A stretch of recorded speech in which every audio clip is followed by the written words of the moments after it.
Hello and welcome to or welcome back to the Two Tiers Deep podcast. We're back. We're being consistent. Chloe, how are you? Yeah, not too bad, thank you. Can't complain actually because it's half term today at school. So next week got a little bit of a quiet week. Have got a couple of days coaching. And then I'm actually off on an exciting trip next Saturday, which maybe we can talk a little bit more about in a little bit. But how are you?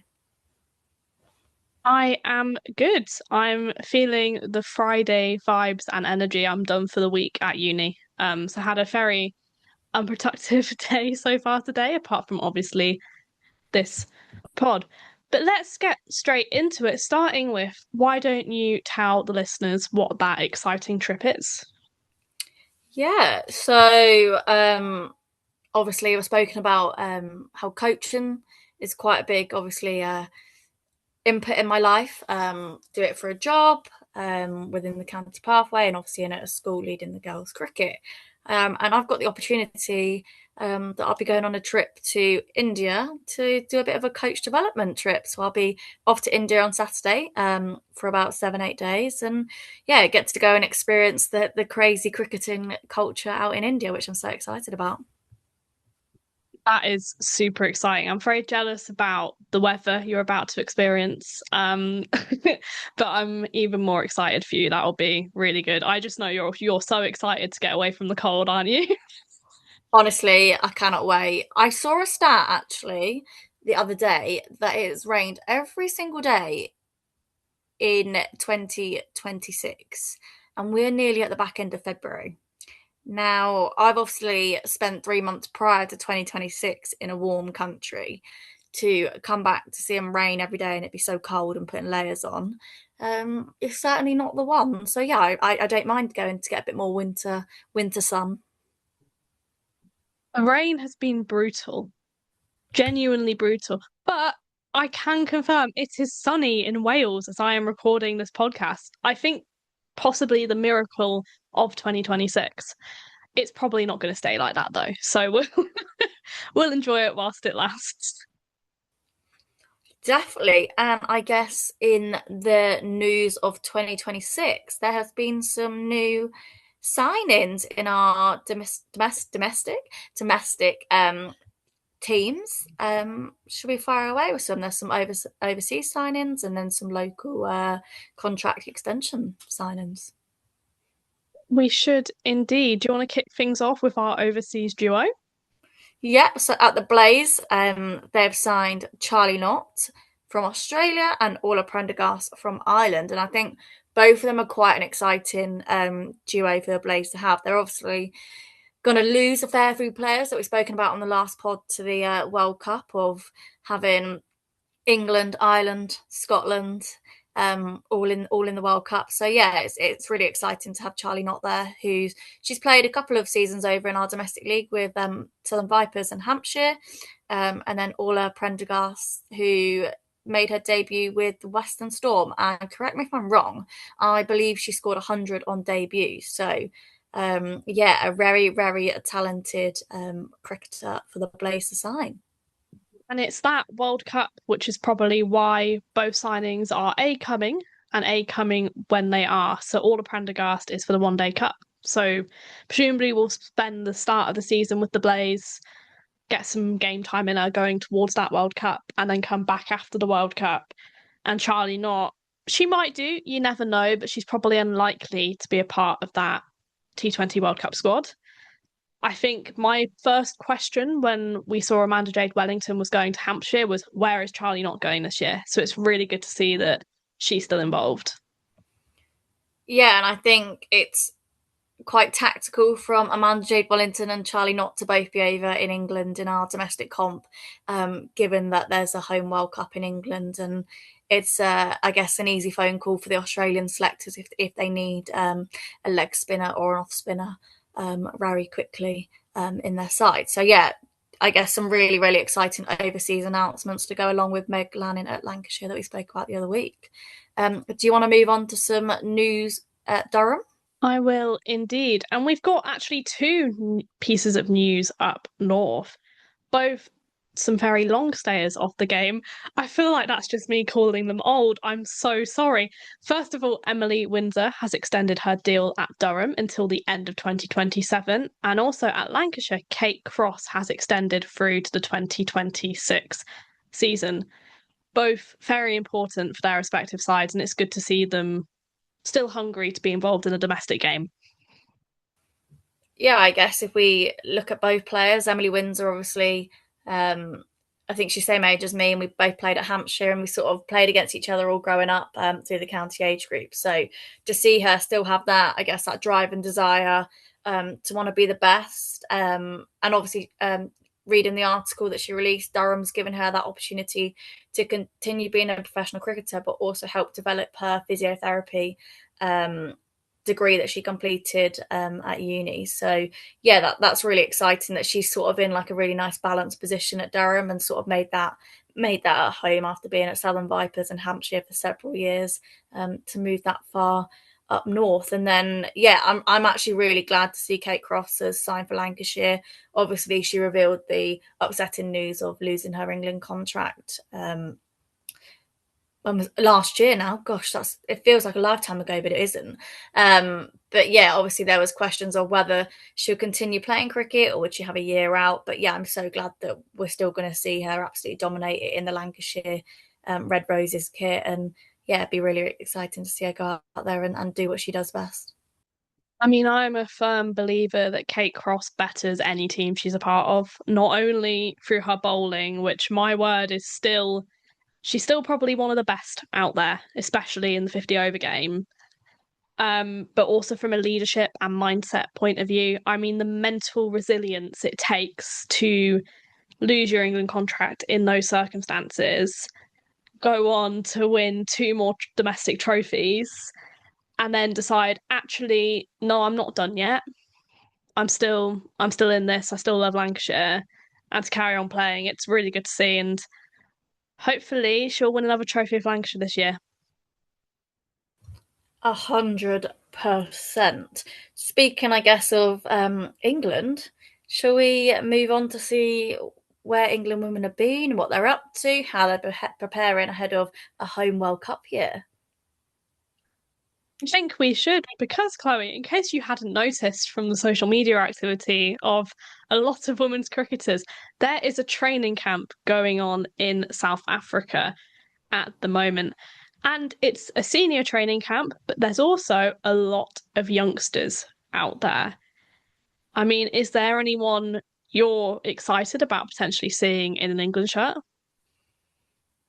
Yeah, I guess we had clippets of the likes of Caris Pavley um, make her debut in the Island series, the back end nearly 2 years, a year and a half ago, nearly 2 years. And some obviously Davina Perrin is an exciting talent as well, scoring her 100 in the 100 semi-final game. But I'm looking outside the box a little bit. I'm quite excited to see two players, Jodie Grucock and Phoebe Turner. Now, those two have absolutely dominated domestic cricket, and probably thought they'd never get a look in, in an England camp or in an England shirt. And they're out there now in South Africa, having an opportunity to, I guess, show Charlotte Edwards what they're all about. And yeah, two very exciting talents. Phoebe Turner being an all rounder from Durham, very handy with the bat, and was very successful with the ball last season as well. And then yeah, Jodie Grucock being a left-handed top order batter, and very handy leg spin bowler as well. What about yourself? I agree. I think Phoebe Turner is a player who falls under the radar quite dramatically in domestic cricket. She's not one of the names that has been mentioned much since Abu Dhabi was brought into existence and that series there. And she is one who's a really important one to watch, I'd say. You've also got players like Hannah Baker, who has serious potential. Maybe didn't have the season she would have dreamed of last year, but it happens, and we both know that she's a phenomenal, phenomenal spinner. I certainly would not want to have to face her. Um, but it's super exciting to see young players actually being offered opportunities, and that comes off the back of Charlotte Edwards.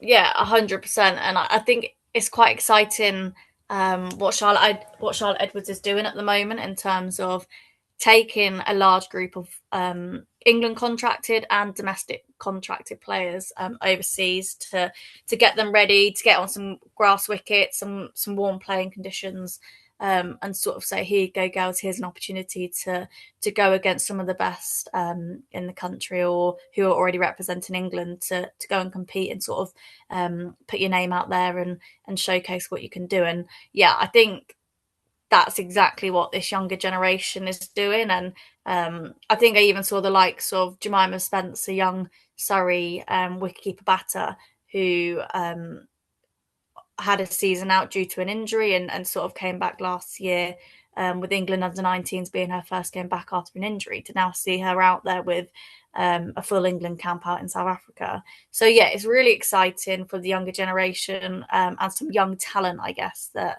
haven't really been given the platform. But I guess if we look at players on the older side, people like, I guess like Paige Schofield is a great one with the bat. Obviously, we know, I think Charlotte Edwards enjoys how she plays her cricket, and hopefully we can see her get out there with the bat and dominate a little bit more. And I was just going to flip. I was going to say Emma Arlott. She sort of seemed to come out of nowhere a little bit in an England shirt and a sort of fast track through. I guess probably is one of the first names now in that bowling selection for England. So yeah, I think she's going to be quite exciting to see in the World Cup as well.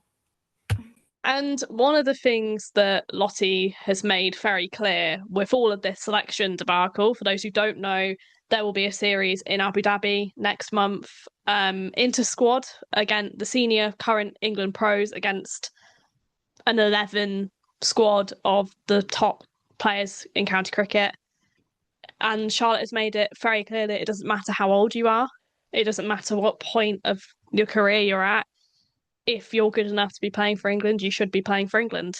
And that's probably quite a unique approach. I think coaches spend a lot of time hyperfixating on the age of players they're bringing in, when in reality, if you can be good in the moment, that's all that matters, isn't it? Yeah, definitely. And I guess just going on that, I guess discussing bowling options. Obviously, there'd be no Kate Cross come this World Cup, and looking at your other seamer options of Lauren Bell, Lauren Filer, Emma Arlott sort of fits into that bracket. And then I guess you could sort of have the argument of you've got a young Grace Potts now who's at Lancashire as well, who's a very tall seamer and is very skilled with the ball as well. So yeah, I mean, I'd love to be a fly on the wall when Charlotte Edwards is doing her selection, because I think there's so many exciting players to pick, and it's going to be very tight to see who is going to be that final squad come the World Cup. But Abu Dhabi is going to be such an exciting, competitive inter squad series for the English domestic players. I mean, on the note of the World Cup, Clare Connor, the managing director of England Women and ECB's deputy chief executive, will be standing down after the home World Cup, which is an incredible bookmark to an 18-year career working with the ECB.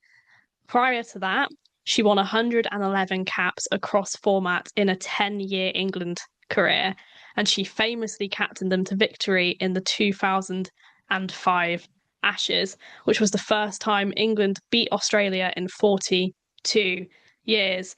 She also became the first female president of Marylebone Cricket Club in 2021 and became the first woman to sit on the ICC's cricket committee and remains the chair of the governing body's women's cricket committee. She served as the ECB's interim chair between 2022 and 2023. She's got an MBE, OBE, and a CBE for her services to women's cricket. It's safe to say she is a phenomenal individual and has really moved the game on from an amateur output into the professional era. And it will be sad to see her go. I mean, what a list of recognitions that you have just said there. I think it's absolutely phenomenal. And to have someone like that in the women's game and sort of shout from the rooftops to support the women's game, and I guess sort of see it through this crazy transition of where it is now fully professional and there is so many exciting things for the women. I think first and foremost, that I guess we all just want to say thank you, and hopefully England can have a really, really good World Cup campaign to sort of send her off on her way in a really jolly, exciting, I guess, finish. 100%. And she has been transformative for women's cricket. And to have such a powerful woman involved in the board at the ECB and advocating for the game, especially in an era where the game wasn't accepted or normalized, she's had a massive role in shifting, I guess, the ideas surrounding the game as well. And that's just incredible. Yeah, I mean, it's going to be interesting to see whoever takes over next. And yeah, they've got certainly got some big shoes to fill. Um, but what we can say is women's cricket is certainly left in a better place than when she first started the role. So yeah, certainly it's some exciting times going forward. But a big thank you to Clare Connor for what she's done for women's cricket over the years. 100%. But also, it's probably quite a fitting bookmark and a time to hand it over to somebody else. Yes, Claire has been quite closely involved with England women's international team over the last couple of years, but she also played a role in Project Darwin and bringing that action to light. And you're leaving the game at a point where Home World Cup, perfect ending. You've got a fully professional women's output, 9 teams going into 10 next year. It's a perfect time to let someone else come in and take the reins. But whoever it is, I feel slightly bad for you because it is some very big shoes to fill. Shall we keep it on the note of international cricket, Chloe? Because the Bangladesh Cricket Board have announced the inaugural Women's Bangladesh Premier League between the 3rd and the 15th of April, which will be Bangladesh's first women's franchise tournament. I mean, massively exciting news for the development of the women's game. Yeah, I think we've seen what franchise competitions does for each home country's domestic game and their international teams. So this is going to be massive for Bangladesh, and it's certainly going to be exciting to see some new players on a big stage. Maybe some domestic players who don't get picked up in the IPL might be heading off to I guess it's going to be called the BPL. So yeah, I think it's going to be a good franchise comp for maybe seeing some newer, fresher faces. Yeah, what's your thoughts on it? I agree. I think the timing is perfect for it. I'd say Bangladesh are a team who have massive potential, but have always struggled with their player pool because there hasn't been that developmental tournament. And they're kind of stuck at this point of making World Cups, and they're good enough to make the World Cups, but they struggle to compete consistently with the top teams. And hopefully this can help bridge that gap and develop the next generation of Bangladesh cricketers. 100%. I, for one, I'm certainly looking forward to that competition, and I'm going to be certainly looking out for seeing which English international or domestic players get picked up in that, and hopefully there's going to be some exciting young names that get selected for that. Shall we talk about the Australian India series that is coming up next, and obviously a really big final series for Alyssa Healy as well. It really is probably a very fitting competitor for Alyssa Healy's last games in Australia colours. I'd say Australia versus India has become a bit of a rivalry in recent years as India have got the better of Australia on a lot of big stages in recent times. So it'll be interesting to see what the dynamics surrounding the series are and how competitive it gets. Yeah, and I don't think it's just across the women Australia India, men Australia against India is massive as well. So it's sort of like that has become a big game or a big series in both countries' calendars, and obviously for outsiders as well. I know I'll be glued to the TV watching it where I can and keeping up with the scorecards. But you're going to see some of the best cricketers out there performing against each other, and I think it's going to be a really really tight series. Completely agree. And it will be probably a difficult goodbye to Alyssa Healy. She's been an incredible servant to the women's game in recent years and hopefully will stay involved with her newfound commentary and punditry side of things because she's an important voice to have involved. But we've also got some new players coming in off the back of this. And Lucy Hamilton has earned a call up to Australia's test team. She's only been called up to the test team. It's a multi format series, all of the formats for those who don't know. I mean, she appears to have come out of nowhere, gone and played in the IPL, signed up at the 100. Now you're playing in the test, potentially playing in the test match for Australia. Yeah, the Australian selectors have clearly seen something in it that we all haven't seen yet, and that's so exciting that to have some new fresh talent in the Australian colours is something that you don't see very often. They either come as a group, all sort of similar ages, or they're or experienced and been in the side for years. So it's so exciting to see a fresh face come in the side. Hopefully, going to offer something different with the ball, and yeah, I think it just goes along with a crazy whirlwind. I guess last year for Lucy Hamilton with the WPL, the 100 signing, and now being included in the test squad. Next up on Two Tiers Deep is someone who is very close to me, who I guess playing cricket has formed a lifelong friendship with.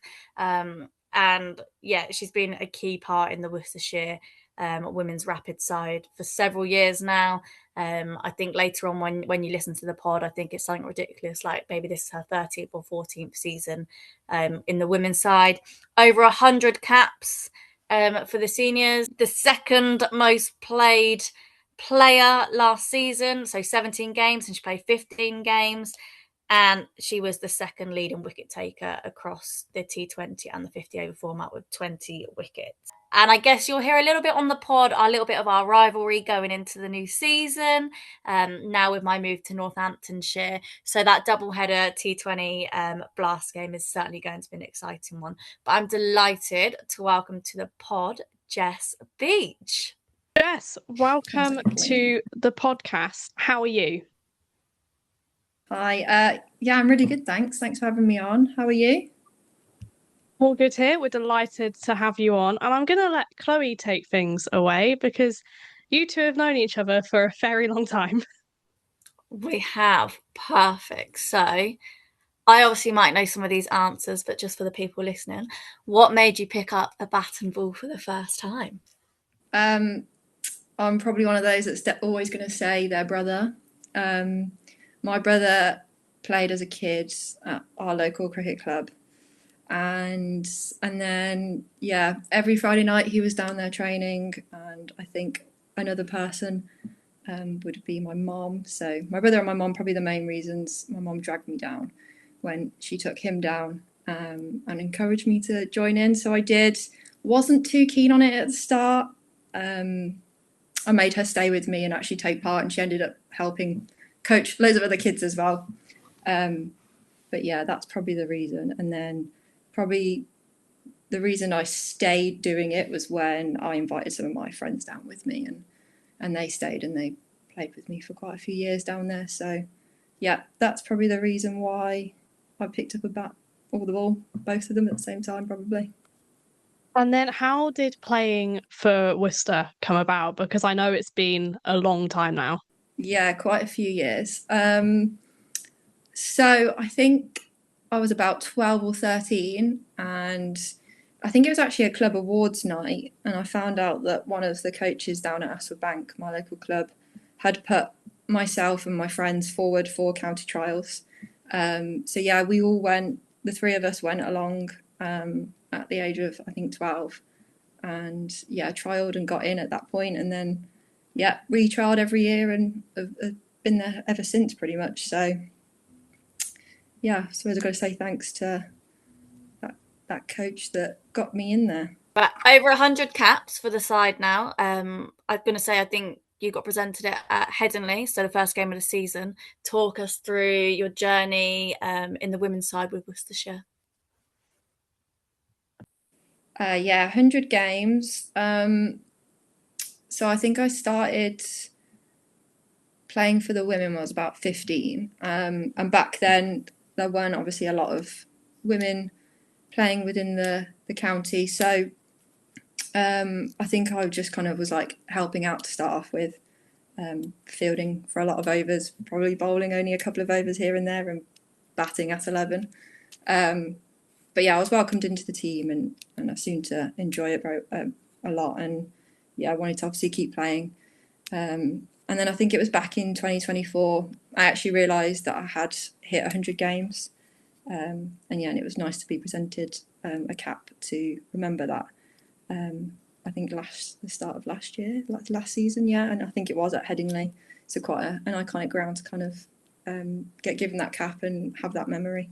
I mean, you mentioned Headingley there, and I mean, playing there, I guess, is off the back of Project Darwin and the changes that have been made with the women's game. What would you say is your biggest takeaway from Project Darwin with the transition for Worcestershire and how that step up has been? I think how it's opened up so many more opportunities for women cricketers, female cricketers, that probably would have not, well, they weren't really there beforehand. So yeah, playing at the likes of like Headingley and some of the other county grounds around the country, that probably wouldn't have really happened that often at all. So yeah, with the change has come all those extra opportunities, which has been a bit more exciting and something else to look forward to a little bit more, I suppose. And rather than just playing the same teams year in year out, same local teams, and playing at club grounds all the time, yeah, it's something else to keep you kind of like wanting to carry on playing, pretty much. And in terms of Project Darwin, sort of coming in last year and the changes to Worcestershire, you've sort of been there through the changes when it was the regional game, when it was the county champs where they had like Division 1, 2, 3, and 4, and now obviously this new era of the three tiers. What again would you say is like the biggest difference between how the structure has changed for Worcestershire over, well, I was going to say the last 10 years now? Yeah, so it's gone through quite a few changes. I reckon probably 5, 6, 7 years ago, we were probably training regularly every week at the county ground, but we were under the cricket board at the time, completely separate to the club where the men were under. So that was kind of good at that time. And then obviously a load of changes happened with like the regional structure came in, and it was a bit unknown as to what was going to happen with the county. And then we got moved over to the club side, which sounded really positive, but then obviously they needed to figure out how much they could support the team and all this. So, and then COVID hit as well, which didn't help. And we had a lot less training, a lot less fixtures. So there was a few years where it did go downhill, in my opinion. Yeah, with the lack of opportunities there. And then obviously now some weeks we train twice, some weeks we train at least once, and we've got a lot of extra resources around us like S&C and physio support and health cover. So I think those are probably like the biggest things. Yeah, having like extra training sessions and a bit more time to actually practice your skills and try and improve them, as well as that underlying support that is necessary if you are going to do it more consistently. And then looking forward to the future of Project Darwin, obviously we're now in the swing of things going into the second year. Is there anything you're looking forward to about the next year of Project Darwin? And also, is there anything you'd like to see change still as we develop this new system? Yeah, obviously it's still developing, so there's always going to be lots of things that I think can happen. I think looking immediately, I think it'd be nice for kind of counties to really develop their own kind of like homegrown players that are going to like make their senior team, and push it that way, because I do feel like there's a lot of like people just coming from all over the place to like play at counties, and it is difficult to build on that when you've got people having to travel like 2 to 3 hours to come and train and stuff like that. So I think that immediately would be good. But then looking really in the future, I think it'd be great to get all 18 first class counties be fully professional. I think that would be the best way to go. And then obviously alongside playing for Worcestershire, you now coach for Worcestershire. Can you talk to us about like what your role is in Worcestershire and how you're helping the next generation of female cricketers? Yes, so I have coached for Worcestershire for a while as a part-time coach and supported on the girls' pathway, mainly leading the under-11s teams and then moving on to the under-13s and assisting with the other teams as well. But yeah, recently I've become a full-time coach for Worcestershire, which is quite nice, kind of giving back to the county that helped me start in my kind of like career. Yeah, my role at the moment is mainly based with the real bottom end of the girls' pathway with the really young girls, trying to keep them engaged and develop real strong fundamentals so that hopefully in years to come they will come on and play for the senior women's team that might even be a fully professional side by then. I mean, that would be really special. But looking at you, do you have any personal goals or ambitions for the new season? Obviously, I don't know what numbered season you're going in for for Worcestershire, but I'm going to guess we're quite far down the line. Yeah, I think I think I tried to count it out the other day, but I lost count. It was that many years. I think it's something like ridiculous, like 13 or 14 years playing in the senior side. Obviously, the first many seasons I didn't actually do quite a lot, but I was there. Goals and ambitions. I mean, my first major goal of this season is to kind of get to the season. It's quite a long slog during the winter of long days working and then trying to get to training somehow or train at the weekends, and it does consume your life a little bit. But yeah, my first major goal is to get to the season, as well as coming back from kind of an ongoing back injury as well. And yeah, I just like to play as many games as possible and try and take as many wickets as possible and really try and contribute to like winning lots of games for Worcestershire. And not get me out. Yeah, maybe. Maybe. I think what you're That's happened saying, a few times. yeah, it has. Basically, going into the 14th season, I think what we're saying is Worcestershire need to give you a testimonial year or something. I think there might be someone that might be a little bit ahead of me on that. Mentioning no names, Claire Boycott, but yeah. Yeah, two senior players who have been on that side for a long, long time. I'm going to add in one last question. What is where are you looking forward to play outside of New Road this season? Oh, it's a good question. I'm trying to think back to actually what the fixtures are and like where we're supposed to be playing. I think I've seen Sophia Gardens down on the fixture list a few times. So probably there. Yeah, I'd probably have to say there, I think. We love the Welsh love. Come on, Sophia Gardens. I think I need to be sat with popcorn when you two play each other this season. I think we did one. Yeah, it's going to be an interesting one. I was going to say, I think we did one into squad game last year, and I think she got me out first ball. It's the natural in swing of the wrist. It does me every time. Yeah, sorry about that. It's fine. I'll let you have it, but not this year. We always like to have a little bit of fun with our guests before they go. And I have to apologise in advance for the randomness of these. Actually, no, I'm not even sorry. We love the randomness. Starting with, if you could invite any 4 celebrities to a dinner party, who would they be?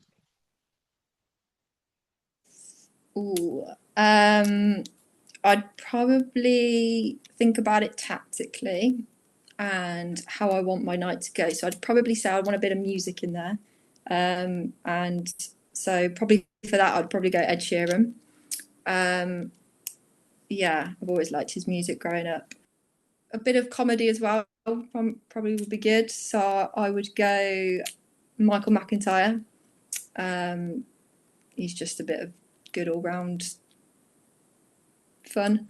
And then probably going on to a bit of a sport aspect.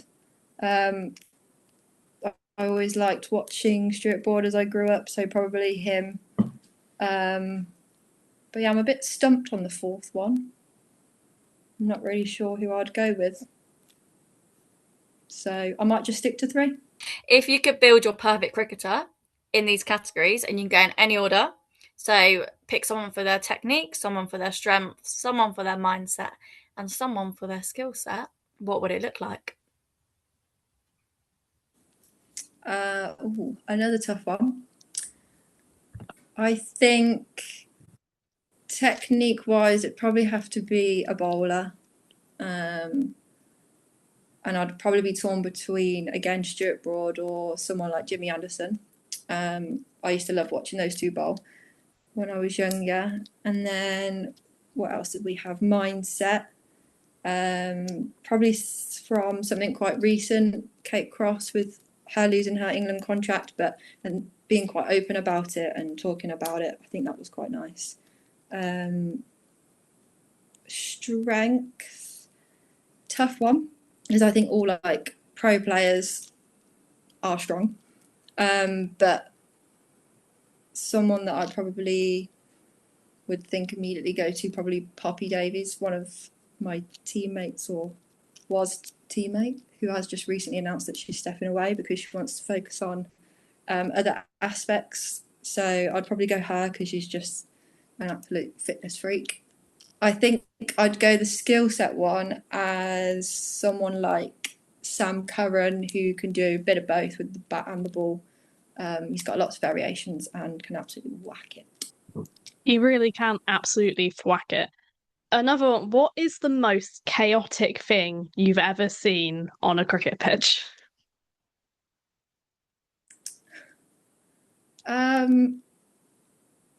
Quite a few things. There's been many times there's been dogs on the pitch, which I'd probably say is my favourite, just because, I mean, I love dogs, and who wouldn't love a dog just running across the pitch, interrupting the game? I mean, I don't know if this one is right for me to ask, because I feel like you could pick me or you could pick others. But who is the one teammate, past or present, that would fundamentally not survive in the wild for 24 hours? Oh, I might just say you, yeah. You're someone who loves a cup of tea, hates being cold and wet, and if it's 24 hours now, it would be horrible cold and wet weather. So yeah, I'd probably go you, and just because you're a sasspot sometimes. The first thing Chloe said to me when we got on this call was that she needs a cup of tea, so that's really made me Classic. and that she was cold. She loves And a that cup. those were the two things. Those are my priorities in life: a cup of tea and to be warm. Well, yeah, I know you too well. And then the last one, if you could ban one thing in cricket forever or change one rule, what would it be? Oh, I think it would have to be something that would favour bowlers, because I think batters sometimes have it too easy. I would say that I'm a bowler.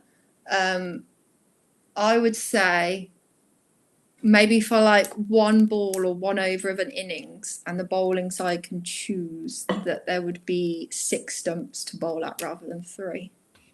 Absolutely not.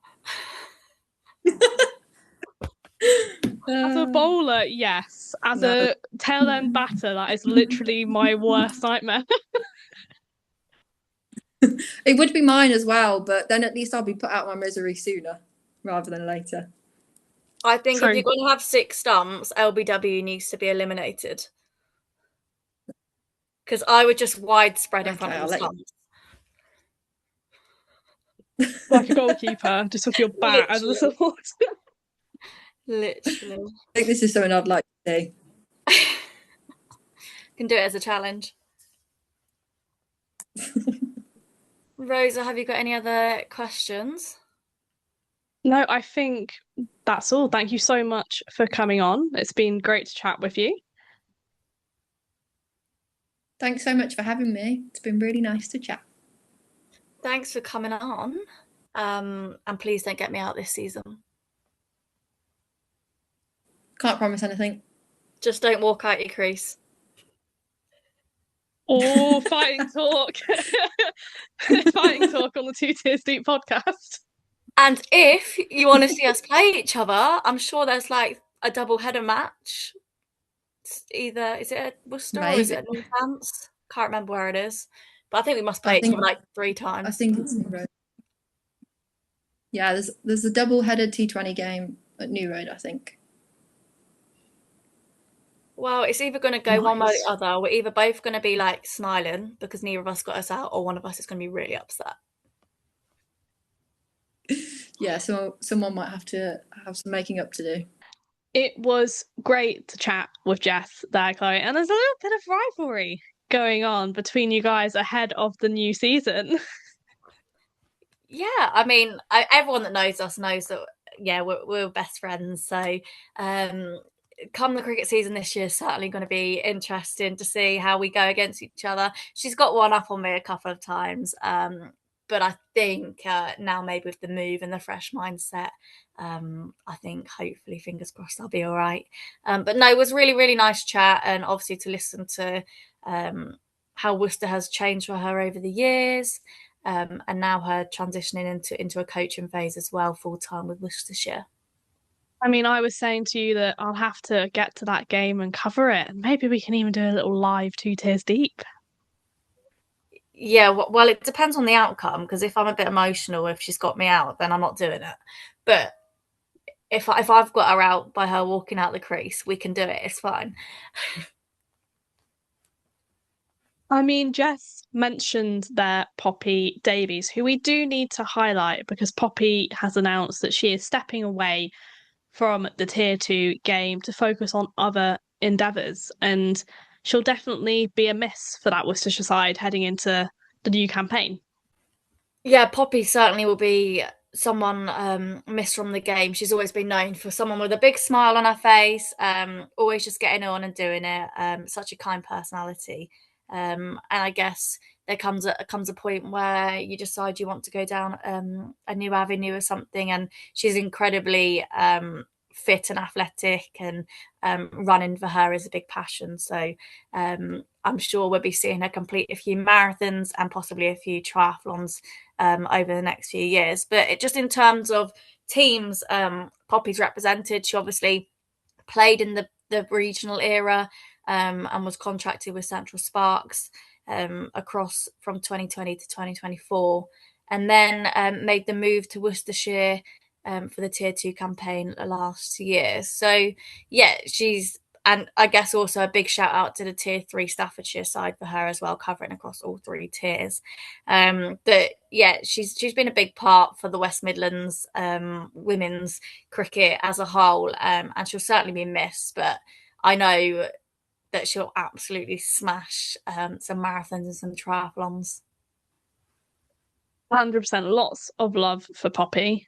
She's been a very important figure in the growth of the local women's game as far as the Midlands is concerned, and she still very much is with her coaching and developing the next generation, and we wish her all the best. And on that note, I think that's all from us this week.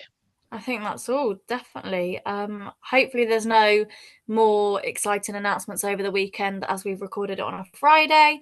But yeah, no, I think that's everything. So yeah, thank you very much.